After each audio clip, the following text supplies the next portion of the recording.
വലിയൊരു സ്വപ്നം ലക്ഷ്യമിട്ടാണ് യാത്ര തുടങ്ങിയത്. ഇടുക്കിയിലെ ഏലപ്പാറയിൽ നിന്ന്. ആ യാത്ര അവസാനിക്കേണ്ടിയിരുന്നത് കടൽ കടന്ന് അങ്ങ് ഒമാനിലായിരുന്നു. പക്ഷേ നെടുമ്പാശ്ശേരി വിമാനത്താവളം പോലും എത്തിയില്ല. ശബരിമലയിലേക്ക് പോയ ഒരു അന്യസംസ്ഥാന ബസ്സിൽ തട്ടിത്തകർന്നു അവരുടെ സ്വപ്നങ്ങൾ. അമിത വേഗമാണ് വിനയായത്. ഒരു കുടുംബത്തിൻ്റെ, ഒരു നാടിൻ്റെ പ്രതീക്ഷകൾ ആ റോഡിൽ ഒരു ചോരച്ചാലായി. ആരാണ് ഉത്തരവാദി? നല്ല റോഡില്ലെന്ന് പദം പറയുന്ന നമ്മൾക്ക് സംസ്ഥാനത്തെ ഏറ്റവും നല്ല റോഡുകളിൽ ഒന്നിൽ വീണ് പൊലിഞ്ഞ ആ 5 യുവാക്കളുടെ ജീവൻ ആരെയാണ് പഴിക്കാനാവുക?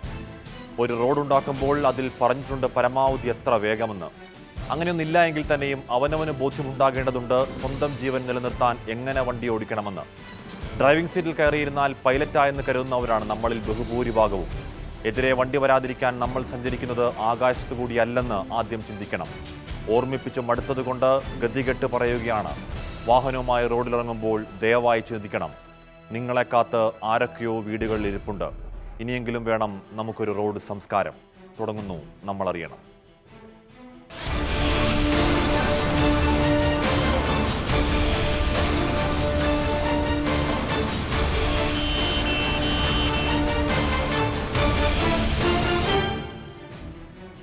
MC റോഡിൽ മരണദൂതൻ കാത്തുനിൽക്കുന്ന ഇടമാണ് മൂവാറ്റുപുഴ മുതൽ അങ്കമാലി വരെയുള്ള റോഡ്.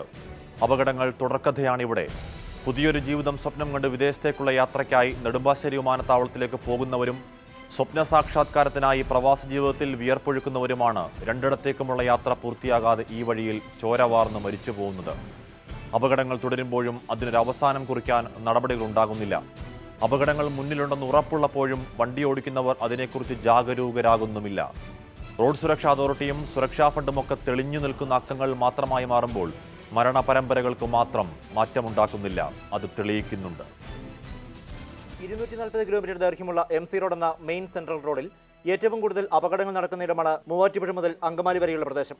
കേശവദാസപുരത്തു നിന്ന് തുടങ്ങി അങ്കമാലിയിൽ അവസാനിക്കുന്ന റോഡിൽ മൂവാറ്റുപുഴ അങ്കമാലി ഭാഗം ഡ്രൈവർമാരുടെയും യാത്രക്കാരുടെയും പേടി സ്വപ്നമാണ്. സ്റ്റേറ്റ് ഹൈവേ 1 എന്ന് നേരത്തെ അറിയപ്പെട്ടിരുന്ന ഈ റോഡ് 6 ജില്ലകളിലൂടെ കടന്നുപോകുന്നു. അതിൽ തന്നെ ഏറ്റവും തിരക്കുള്ള ഭാഗങ്ങളിലൊന്നാണ് മൂവാറ്റുപുഴ അങ്കമാലി. വിമാനത്താവളത്തിലേക്കും തിരിച്ചുമുള്ള ആയിരക്കണക്കിന് വാഹനങ്ങൾ. കൊല്ലം, കോട്ടയം, പത്തനംതിട്ട, ഇടുക്കി, എറണാകുളം ജില്ലകളിൽ നിന്നുള്ളവർ നെടുമ്പാശ്ശേരിക്ക് പോകുന്നത് ഈ വഴിയാണ്. പകൽ ഉള്ളതിനേക്കാളും കൂടുതൽ അപകടങ്ങൾ രാത്രിയിലാണ് ഇവിടെ.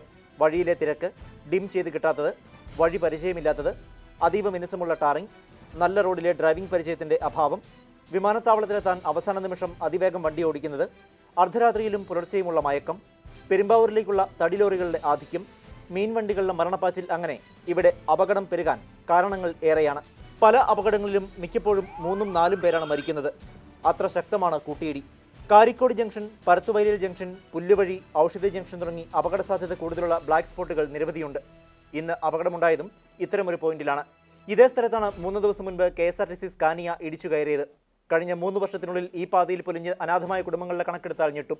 അപകടങ്ങൾ 100-ലേറെ, മരണവും ഏതാണ്ട് അതിലധികം. ഇത്രയുമൊക്കെയായിട്ടും അപകടം കുറയ്ക്കാൻ ആത്മാർത്ഥമായ നടപടിയൊന്നും ഉണ്ടായിട്ടില്ലെന്ന് പറഞ്ഞാൽ അപകടം ഉണ്ടാകാൻ ആഗ്രഹിച്ച് ആരൊക്കെയോ ഉള്ളതുപോലെ തോന്നും. ഏലപ്പാറയിലെ 5 കുടുംബങ്ങളുടെ കണ്ണുനീർ ഈ വഴിയിൽ അവസാനത്തേതാവണം. ഒരു അപകടമില്ലാതാക്കുന്നത് ഒരാളെ മാത്രമല്ല, 1-ലധികം കുടുംബങ്ങളെയാണ്. ഇനിയൊരു അപകടമുണ്ടാകാതിരിക്കാനുള്ള നടപടിയാണ് ഉടൻ വേണ്ടത്. റോഡ് സുരക്ഷാ ഫണ്ട് എന്നത് വെറുതെ അക്കൗണ്ടിൽ കിടക്കാനുള്ളതാവരുത്. അപകടമില്ലാതാക്കാനുള്ള നടപടികൾക്ക് വേണ്ടിയുള്ളതാവണം.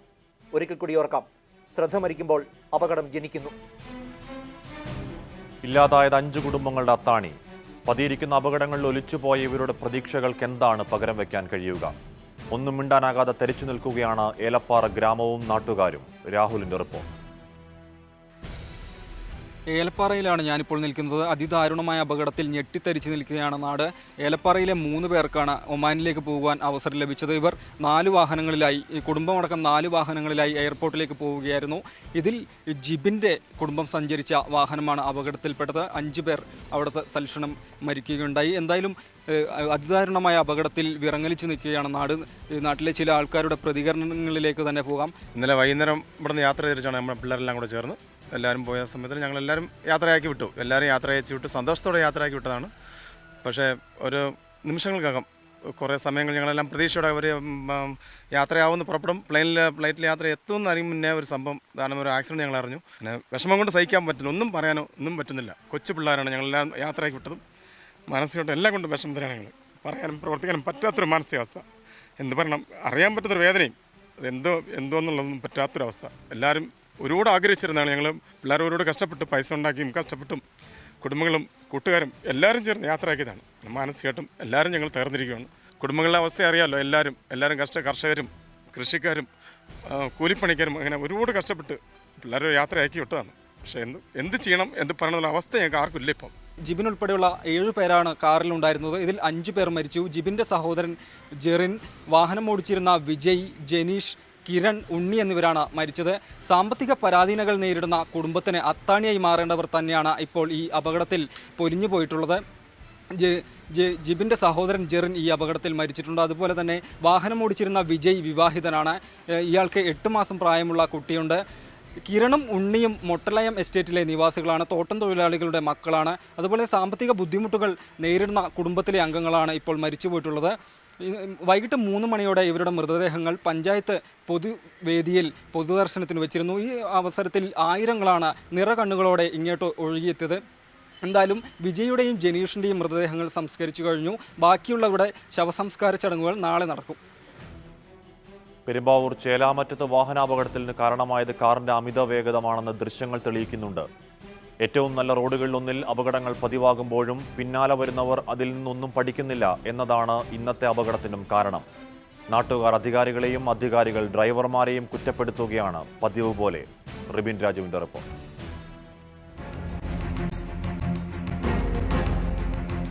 പെരുമ്പാവൂർ അങ്കമാലി റൂട്ടിലെ ചേലാമറ്റത്ത് കഴിഞ്ഞ 1 മാസത്തിനിടെ ഉണ്ടായത് നിരവധി അപകടങ്ങളാണ്.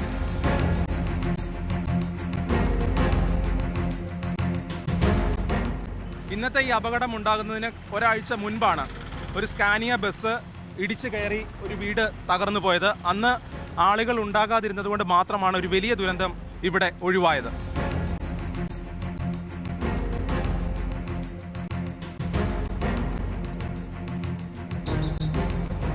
ഈ കാണുന്ന സ്ട്രെയിറ്റ് റോഡിൽ നിന്ന് പെട്ടെന്ന് ഒരു വളവിലേക്ക് എത്തുന്ന ഒരു മേഖലയാണ് ഇപ്പോൾ അപകടം സംഭവിച്ച പ്രദേശവും. ഇവിടെ നിന്ന് വരികയായിരുന്ന ബസ് അവിടേക്ക് എത്തുന്നു. ആ വളവിലെത്തുമ്പോൾ അവിടെ നിന്ന് ഓപ്പോസിറ്റ് സൈഡിൽ നിന്ന് വന്ന കാറ് ബസ്സിലേക്ക് പാഞ്ഞു കയറുകയായിരുന്നു. പ്രധാനമായും കൃത്യമായ ഒരു മുന്നറിയിപ്പ് സംവിധാനങ്ങൾ ഇല്ലാതെ പോയതും ഈ അപകടത്തിന് വഴിവെച്ചുവെന്ന് നാട്ടുകാർ ഉൾപ്പെടെ ആരോപിക്കുന്നുണ്ട്. അവരൊരു നടപടിയില്ല. ഏതാനും വർഷങ്ങളായി ഇവിടെ നിരന്തര അപകടമാണ്. നിരന്തര അപകടം എന്ന് വെച്ചാൽ ഒരു വർഷത്തിൽ ഒരു 3-4 അപകടം നിരന്തരം ഉണ്ടായിക്കൊണ്ടിരിക്കുകയാണ്. ആൾക്കാർ മരണപ്പെടുകയാണ്. മുൻ സീറ്റിൽ എന്തായാലും 3 പേരുണ്ടാകും. 2 സൈഡിൽ ഇരിക്കേണ്ട ബക്കറ്റ് സീറ്റിൽ 3 പേരിരിക്കുമ്പം സ്വാഭാവികമായിട്ടും ഡ്രൈവർക്ക് ഡ്രൈവിങ് വളരെ ബുദ്ധിമുട്ടായിട്ട് വരും. അതുപോലെ ഇയാൾക്ക് വണ്ടി ശരിയായ രീതിയിൽ നിയന്ത്രിക്കാനുള്ള അയാളുടെ സ്വാതന്ത്ര്യം, ഡ്രൈവറുടെ സ്വാതന്ത്ര്യം അവിടെ കുറഞ്ഞിട്ടുണ്ടാകും. ഇപ്പോൾ രാത്രി സമയവും മഴയും കാലവും റോഡ് നനഞ്ഞതും ഒക്കെ ആയത് ഈ അപകടത്തിൻ്റെ കാഠിന്യത്തെ സ്വാധീനിച്ചിട്ടുണ്ടെന്ന് നമുക്ക് പറയാൻ. അപകടങ്ങൾ ഉണ്ടാകുമ്പോൾ മാത്രമാണ് ഭരണകൂടം ജാഗ്രത കാട്ടുന്നത്. ചേലാമറ്റത്ത് 5 ജീവനുകൾ പൊലിയേണ്ടി വന്നു അധികാരികൾക്കൊന്ന് കണ്ണു തുറക്കാൻ. ക്യാമറമാൻ വേണുകുട്ടനൊപ്പം കൊച്ചിയിൽ നിന്ന് റിബിൻ രാജു, മാതൃഭൂമി ന്യൂസ്. ആലപ്പുഴയിൽ നിന്ന് സതീഷ് ചന്ദ്രൻ എന്നൊരു പ്രേക്ഷകൻ ചേരുന്നുണ്ട്. സതീഷ്, പറയൂ. എനിക്ക് പറയാനുള്ള റോഡിലെ സീബ്ര ലൈനുകളെ പറ്റിയാണ്. ഈ സീബ്ര ലൈനുകളിൽ വാഹനങ്ങൾ സ്ലോ ചെയ്ത് കൊടുക്കുന്ന ഒരു ശീലം നമ്മുടെ നാട്ടിൽ വാഹനം ഓടിക്കുന്നവർക്കില്ല. ഒരു ട്രാഫിക് ഡിസിപ്ലിൻ ഇല്ല ഈ കാര്യത്തിൽ. നാട്ടുകാർക്കാണെങ്കിൽ റോഡിൽ ഏത് ഭാഗത്തുകൂടെയും റോഡ് മുറിച്ചടക്കുന്ന ശീലവുമാണുള്ളത്. റോഡിൽ വാഹനം സ്ലോ ഉള്ളത് അല്ലെങ്കിൽ വാഹനം കുറവുള്ള സ്ഥലത്ത് അപ്പോൾ തന്നെ മുറിച്ചു കടക്കുക. ഒരു ട്രാഫിക് ഡിസിപ്ലിൻ ഉണ്ടാവാൻ സീബ്ര ലൈനുകളുടെ ഇരുവശവും നല്ല ബമ്പുകൾ, ഒരു 4 മീറ്റർ ബ്രേക്കിംഗ് ഡിസ്റ്റൻസ് വിട്ട് ബാക്കി സ്ഥലത്ത് നല്ല ബമ്പുകൾ വെക്കണം. അങ്ങനെയാണെങ്കിൽ റോഡിൽ സീബ്ര ലൈനിലെ വാഹനങ്ങൾക്ക് നിർബന്ധമായിട്ടും ബ്രേക്ക് അപ്ലൈ ചെയ്യേണ്ടി വരും. ഷാരൂഖ് എന്ന പ്രേക്ഷകൻ കണ്ണൂരിൽ നിന്നാണ് ചേരുന്നത്. ഷാരൂഖ്, എന്താണ് ഈ വിഷയത്തിൽ പറയാനുള്ളത്? എനിക്ക് പറയാനുള്ളത് വെച്ചാൽ നമ്മുടെ ഈ ഡ്രൈവിംഗ് ടെസ്റ്റ് നടത്തുമ്പോൾ തന്നെ ഈ റോഡിൽ നമുക്ക് മനസ്സിലാക്കേണ്ട മര്യാദ, റോഡിൽ നമ്മൾ ചെയ്യേണ്ട മര്യാദകൾ ആദ്യം പഠിപ്പിക്കുന്ന രീതി സംവിധാനം വരണം.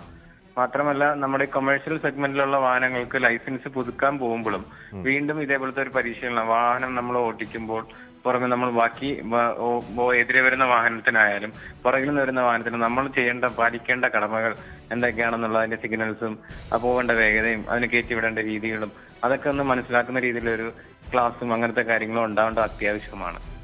ദിലീപ് കുമാർ എന്ന പ്രേക്ഷകൻ കൊല്ലത്തു നിന്നും. ദിലീപ്, എന്താണ് ഈ വിഷയത്തിൽ പറയാനുള്ളത്? നമ്മുടെ ഇന്ന് പെരുമ്പാവൂരിലുണ്ടായ അപകടം നമ്മുടെ കേരള മനസാക്ഷി മൊത്തം ഞെട്ടിക്കുന്ന ഒരു സംഭവമാണ്. നമ്മളുടെ ഈ അപകടങ്ങൾ ഉണ്ടാകുമ്പോൾ മാത്രമാണ് നമ്മുടെ ഭരണകൂടവും നമ്മുടെ ഗതാഗത വകുപ്പും ഒക്കെ തന്നെ വളരെ ശരിയാണ്. കൊച്ചിയിൽ നിന്ന് രാധാകൃഷ്ണൻ എന്ന പ്രേക്ഷകൻ കൂടി ചേരുന്നു. രാധാകൃഷ്ണൻ പറയൂ. അമൃത ഹോസ്പിറ്റലിലെ പറയൂ രാധാകൃഷ്ണൻ. ശരി, റോഡ് അപകടങ്ങളെ നിയന്ത്രിക്കേണ്ടവർ ഓഫീസിലിരുന്ന് ഫയൽ പഠിച്ചാൽ പരിഹാരമാകില്ല. വേണ്ട കാര്യങ്ങൾ വേണ്ടപ്പോൾ വേണ്ട പോലെ ചെയ്യാൻ അവർ തയ്യാറായാൽ നാട്ടിലെ റോഡുകളിൽ ചിതറിത്തെറിക്കുന്നവരുടെ എണ്ണത്തിൽ കുറവുണ്ടാകും. വേണ്ടത് പ്രവർത്തിക്കാനുള്ള മനസ്സാണ്. എന്താണ് ചുമതലകളെന്ന് ഓർമ്മിപ്പിക്കുന്നു Indian institute off road safety director Upendra Narayanan. നമ്മുടെ സ്റ്റേറ്റിൽ മറ്റ് സ്റ്റേറ്റിലുള്ള പോലെ തന്നെ റോഡ് സേഫ്റ്റി അതോറിറ്റി നിലവിലുണ്ട്. അതിൻ്റെ തലപ്പത്ത് ഒരു ADGP റാങ്കിലുള്ള ഒരു ഉദ്യോഗസ്ഥനുണ്ട്. അദ്ദേഹത്തിൻ്റെ താഴെ അനേകം എക്സിക്യൂട്ടീവ് ഡയറക്ടർമാർ അങ്ങനെ നല്ലൊരു സെറ്റപ്പുണ്ട്. പക്ഷേ ആ സെറ്റപ്പ് ഓഫീസിലിരുന്ന് പ്രവർത്തിക്കുന്ന ഒന്നല്ല റോഡ് സേഫ്റ്റി എന്ന് വെച്ചാൽ. റോഡ് സേഫ്റ്റി എന്ന് പറഞ്ഞാൽ വളരെ കോംപ്ലിക്കേറ്റഡ് ആയിട്ടുള്ളൊരു ഇഷ്യൂ ആണ്. ഇപ്പോൾ ഇതിൻ്റെ തലപ്പത്തിരിക്കുന്ന പല ഉദ്യോഗസ്ഥന്മാരും ഒരു ദിവസം പോലും റോഡ് സേഫ്റ്റി പരിശീലിച്ചിട്ടുമില്ല, ചെയ്തിട്ടുമില്ല. അപ്പോൾ അങ്ങനെയുള്ള ആൾക്കാർ ഓഫീസിൽ ഇരിക്കുന്നതുകൊണ്ട് സമൂഹത്തിന് നഷ്ടം എന്താണ്? സാമ്പത്തിക നഷ്ടം, അവരുടെ ജീവഹാനി. കാര്യം ഒരു കൊല്ലം 4300 പേര് മരിക്കുന്ന ഈ സംസ്ഥാനം നാളെ സർക്കാർ എന്നെ ഏൽപ്പിക്കുകയാണ്. ഉപേന്ദ്രനാരായണനെ ചുമതല ഏൽപ്പിച്ചാൽ ഇത് പകുതിയാക്കാം. 30% കുറച്ച എക്സ്പീരിയൻസിൻ്റെ വെളിച്ചത്തിലാണ് ഞാൻ പറയുന്നത്. ഇത് പകുതിയാക്കി തരാം. നമ്മൾ ഓരോ അപകട മേഖലകളിലും അതിന് പ്രതിരോധ മാർഗങ്ങൾ അപ്പം തന്നെ ചെയ്യണം. അല്ലാതെ ഇവിടുന്ന് ഇപ്പോൾ ഒരു റിപ്പോർട്ട് തിരുവനന്തപുരത്തേക്ക് പോയി മാസം അവിടെ കെട്ടിക്കിടന്ന് അടുത്ത കൊല്ലത്തേക്ക് വരുമ്പോഴേക്കും അനേകം പേർ മരിച്ചിരിക്കും. മൂവാറ്റുപുഴ അങ്കമാലി റോഡിലെ അപകടങ്ങളെന്ന് വെച്ചാൽ റോഡ് വികസനം വളരെ ഗംഭീരമായിട്ട് നടന്നു. റോഡ് കണ്ണാടി മാതിരി സ്മൂത്തായി. അപ്പോൾ അമിത വേഗത്തിൽ ഓടിക്കാനുള്ള ഒരു ആവേശം നമുക്കുണ്ടാവും. പിന്നെ നമ്മുടെ വാഹനങ്ങളെല്ലാം പഴയ കാലത്ത് അംബാസഡറോ ഫിയറ്റോ ജീപ്പോ ഒന്നുമല്ല. ഇപ്പോൾ കാറ്റ് പോകുന്ന വേഗത്തിലാണ് നിശബ്ദമായിട്ട് വാഹനങ്ങൾ പറന്നു പോകുന്നത്. അപ്പോൾ അത് എപ്പോൾ ചവിട്ടിയാൽ എപ്പോൾ നിൽക്കും എന്ന് ആരും ശ്രദ്ധിക്കാറില്ല. പലപ്പോഴും ശ്രദ്ധിക്കുന്നത് വാഹനത്തിൻ്റെ വേഗതയും സ്പീഡോമീറ്ററുമാണ്. പക്ഷേ വാഹനം 0 to 100 11 സെക്കൻഡിൽ പോകുമ്പോൾ 100 to 0 എത്ര സെക്കൻഡിൽ വരുമെന്ന് നമ്മൾ നോക്കിയിട്ടില്ല. പിന്നെ വളവുകളിൽ എങ്ങനെ എടുക്കണം, ഇടതുവശം ചേർന്ന് പോകണം, ഇങ്ങനെ പല കാര്യങ്ങളും ഡ്രൈവർമാരുടെ വലിയൊരു അനാസ്ഥ നമ്മുടെ റോഡ് അപകടങ്ങളിലുണ്ട്. അത് മനുഷ്യജീവനെ രക്ഷിക്കാനാണെങ്കിൽ അവർക്ക് കടുത്ത ശിക്ഷ, തെറ്റ് ചെയ്യുന്നവർക്ക് ശിക്ഷ ഉണ്ടാകണം. നമുക്ക് പോലീസാണ് അത് ഏറ്റവും കൂടുതൽ എൻഫോഴ്സ് ചെയ്യേണ്ടത്. പക്ഷേ പോലീസിലെ 40% ഷോർട്ടേജ് ഉണ്ട്. ഇപ്പോൾ ഈ അപകടം ഉണ്ടായി അവർ ബ്ലിങ്കർ വെക്കാൻ പോലും പോലീസിന് പൈസയില്ല. ഇടവേള.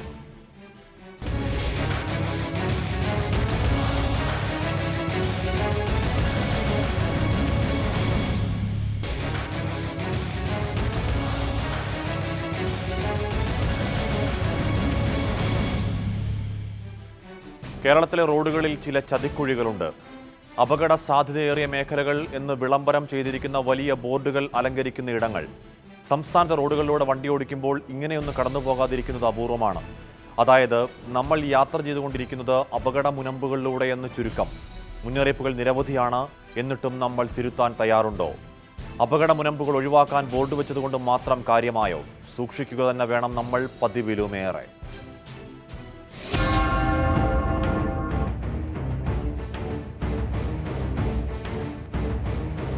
ഗതാഗത മന്ത്രാലയത്തിന്റെ ഒരു കണക്കുണ്ട് നമ്മുടെ പാതകളിലെ കറുത്ത ഇടങ്ങളെക്കുറിച്ച്. അതായത് ബ്ലാക്ക് സ്പോട്ടുകൾ. അപകട സാധ്യത ഏറ്റവും അധികമുള്ളതും ഏറ്റവും തീവ്രമായ ഫലമുണ്ടാക്കുന്നതുമായ മേഖലകൾ. ഏതാണ്ട് 500 മീറ്റർ ദൂരം വരുന്നതും തുടരെ 3 വർഷങ്ങളിൽ 5 മരണങ്ങളോ 10 അപകടങ്ങളോ നടന്ന ഇടങ്ങളെയാണ് റോഡുകളിൽ ഇങ്ങനെ ബ്ലാക്ക് സ്പോട്ടുകളായി അടയാളപ്പെടുത്തിയിരിക്കുന്നത്. ചുരുക്കി പറഞ്ഞാൽ മരണച്ചുഴികൾ കടന്നാണ് നമ്മൾ വാഹനം ഓടിച്ചുകൊണ്ടിരിക്കുന്നത്.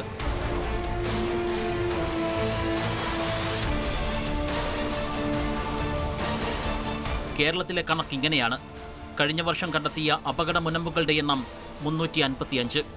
ദേശീയപാതയിൽ 200, സംസ്ഥാന പാതയിൽ 110, മറ്റു പാതകളിലേത് 45.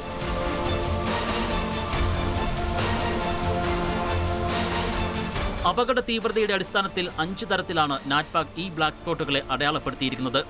ഇതിൽ ആദ്യ 3-ലും എറണാകുളം ജില്ലയാണ് മുന്നിൽ. നമുക്ക് കേരളത്തിന്റെ തെക്കേ അറ്റം മുതൽ വടക്കേ അറ്റം വരെ ദേശീയപാതയിലൂടെ സഞ്ചരിക്കാം. തിരുവനന്തപുരം ജില്ലയിൽ ആകെയുള്ളത് 23 അപകട സാധ്യതാ മേഖലകൾ. ഇതിൽ അപകട തീവ്രതയേറിയ സ്റ്റാൻഡേർഡ് 1 വിഭാഗത്തിലുള്ളത് ഒരെണ്ണം മാത്രം. ദേശീയപാതയിൽ തിരുവല്ലം കോവളം മേഖലയാണിത്. കൊല്ലത്തേക്ക് വരുമ്പോൾ അപകട മേഖല അഥവാ ബ്ലാക്ക് സ്പോട്ട് 27 ഉയരുന്നു. ഇവിടെയും അപകട തീവ്രതയേറിയ സ്റ്റാൻഡേർഡ് 1 മേഖല ഒരെണ്ണം മാത്രം. കരുനാഗപ്പള്ളിയിൽ ദേശീയപാതയിൽ കന്നേറ്റിപ്പാലം മുതൽ കരുനാഗപ്പള്ളി ജംഗ്ഷൻ വരെ. പത്തനംതിട്ടയിൽ അപകട മുനമ്പുകൾ കുറവാണ്, 16 പക്ഷേ സ്റ്റാൻഡേർഡ് 1 വിഭാഗത്തിൽ 2 മേഖലകളുണ്ട്. ആലപ്പുഴയിലെത്തുമ്പോൾ ഇത് ഞെട്ടിപ്പിക്കും. ബ്ലാക്ക് സ്പോട്ടുകളുടെ എണ്ണം 57. തീവ്രതയേറിയ മേഖലകൾ 3 ഉയരുന്നു. കോട്ടയത്ത് ആകെ അപകട മേഖലകൾ 15. 2 ഏറ്റവും നാശനഷ്ടമുണ്ടാക്കുന്ന ഫസ്റ്റ് ഓർഡർ വിഭാഗ മേഖലകളും ഉണ്ട്. ഇടുക്കിയാണ് ശ്രദ്ധേയം. ജില്ലയിൽ ഒരിടത്ത് പോലും ബ്ലാക്ക് സ്പോട്ടുകൾ രേഖപ്പെടുത്തിയിട്ടില്ല. അതിവേഗം ഇവിടെ കുറവാണ് എന്നതാകാം കാരണം. എറണാകുളത്തേക്ക് വരുമ്പോൾ വീണ്ടും ഞെട്ടും. അപകട തീവ്രതയേറിയ സ്റ്റാൻഡേർഡ് 1 വിഭാഗത്തിൽപ്പെട്ട മേഖലകൾ തന്നെ 16. ആകെ ബ്ലാക്ക് സ്പോട്ടുകൾ 75. തൃശൂരിലെത്തുമ്പോൾ ഇത് യഥാക്രമം 2ഉം 21 പാലക്കാട് അപകട സാധ്യതയേറിയ സ്റ്റാൻഡേർഡ് 1 വിഭാഗത്തിൽ ഒരെണ്ണം മാത്രം. ജില്ലയിലെ ഏക ബ്ലാക്ക് സ്പോട്ടും ഇതാണ്. പാലക്കാട് പൊന്നാനി റോഡിൽ പാലപ്പുറത്താണിത്. മലപ്പുറത്ത് ഇത് യഥാക്രമം 10ഉം ആകെ ബ്ലാക്ക് സ്പോട്ടുകളുടെ എണ്ണം 71.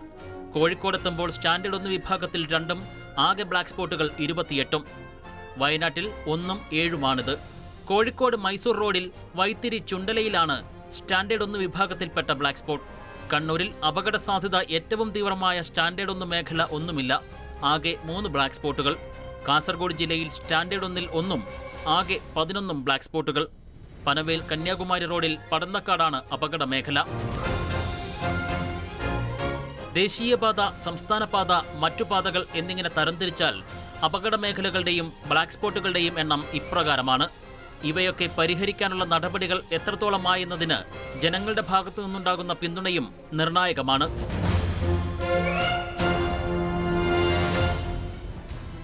കൊട്ടാരക്കരയിൽ നിന്ന് ശശിധർ എന്ന പ്രേക്ഷകൻ ചേരുന്നു. ശശിധർ, എന്താണ് പറയാനുള്ളത്?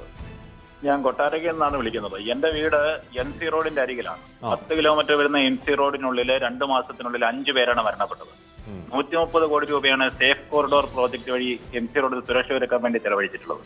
ഇതിന്റെ 1% പോലും ഫലപ്രദമായില്ല എന്നുള്ളതാണ് വസ്തുത.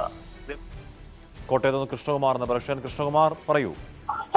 എനിക്ക് പറയാനുള്ളത്, ഇവിടെ കേരളത്തിൽ ഇപ്പൊ കുറച്ചാളായിട്ടുള്ള വന്നിട്ട്, പക്ഷെ ഇവിടെ വണ്ടി എല്ലാവരും ഓടിക്കുമ്പോൾ എത്ര ടേണിംഗ് വരുന്നു ആ ടേണിംഗിലാണ് പകുതി ആൾക്കാർ ഓവർടേക്ക് ചെയ്യാൻ ട്രൈ ചെയ്യുന്നത്. അതുകൊണ്ട് നിറയെ ആക്സിഡന്റ് ഉണ്ടാവുന്നുണ്ട്. പിന്നെ പ്രൈവറ്റ് ബസ്സുകാരാണെങ്കിൽ അവർ എപ്പോൾ നോക്കിയാലും റോങ് സൈഡ് വണ്ടി ഓടിക്കത്തുള്ളൂ. നമ്മളിപ്പോൾ എന്തെങ്കിലും പറഞ്ഞു കഴിഞ്ഞാൽ നമ്മളെ ചീത്ത പറയാതെ. പോലീസ് ഒരു കാര്യമില്ല.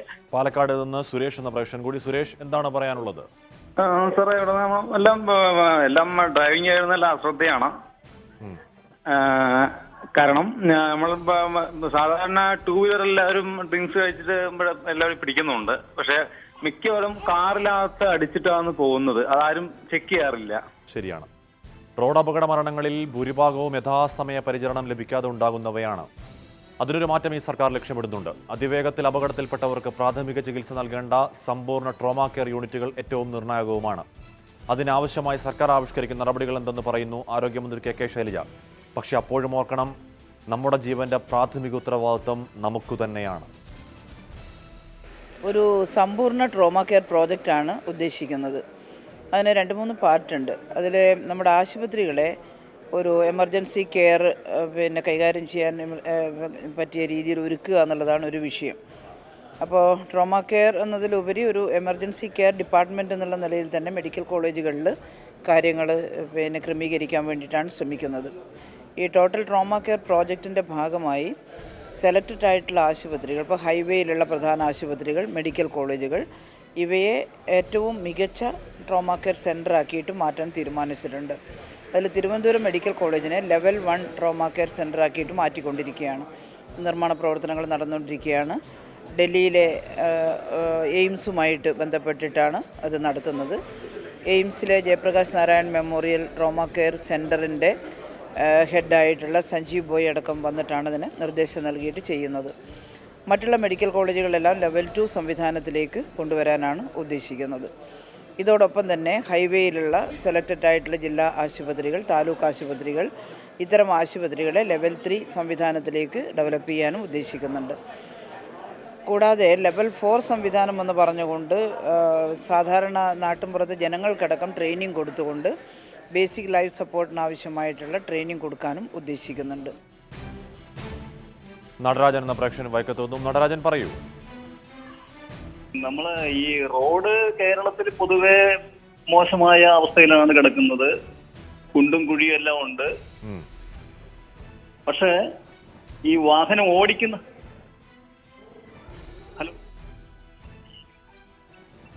പക്ഷേ അപകടമുണ്ടായിരിക്കുന്ന ഏറ്റവും നല്ല റോഡുകളിലൊന്നാണ്. നന്ദി നടരാജൻ പ്രതികരിച്ചതിന്. കേരളത്തിലെ റോഡ് അപകടങ്ങൾ കണക്കെടുത്താൽ നാം ഞെട്ടും. കഴിഞ്ഞ വർഷം മാത്രം ഉണ്ടായത് 38,470 റോഡ് അപകടങ്ങളാണ്. റോഡ് അപകടങ്ങൾ ഏറ്റവും കൂടുതലുണ്ടാകുന്ന സംസ്ഥാനമായി കേരളം എന്നേ മാറിക്കഴിഞ്ഞു. ഇടവേള.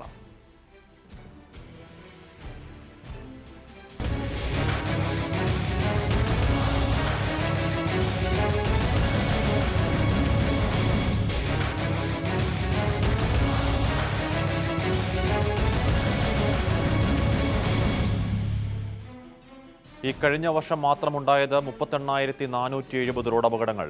റോഡ് അപകടങ്ങൾ ഏറ്റവും കൂടുതലുണ്ടാകുന്ന സംസ്ഥാനമായി കേരളം മാറിക്കഴിഞ്ഞു.